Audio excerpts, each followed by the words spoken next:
دنیا میں زندگی میں کچھ بھی نہیں ہے. ہمیں اگر لائف میں آگے بڑھنا ہے تو ہمیں اللہ نے جو بتایا، اللہ کی جو راہ ہے اس پہ چلنا پڑے گا.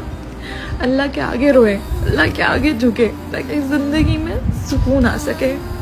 ہم ایسے نہیں کر سکتے، زندگی سے ہار نہیں سکتے، اللہ سے نا امید نہیں ہو سکتے، کیونکہ یہ دنیا ہے، یہاں ہمیں آزمانے کے لیے بھیجا ہے. یہاں دل ٹوٹیں گے، یہاں بہت لوگ ہم کھوئیں گے، لیکن انشاءاللہ اگر ہم نے زندگی میں سب صحیح کرا تو ہم جنت میں سب ساتھ ہوں گے. آپ بھلے کسی کو کھو دے، خود بھی ہو، لیکن اللہ سے نا امید مت ہونا. اللہ ہی ہے جو ہماری سنے گا، اس دنیا میں اور کوئی نہیں جو ہماری سنے گا.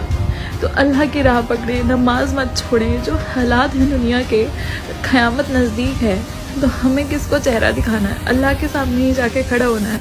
ہمیں کسی سے امید نہیں رکھنی، صرف اللہ سے امید رکھنی ہے. وہی دینے والا ہے، وہی سب کرنے والا ہے. اس نے ہی ہمیں بنایا، اس نے ہی ہمیں پیدا کرا.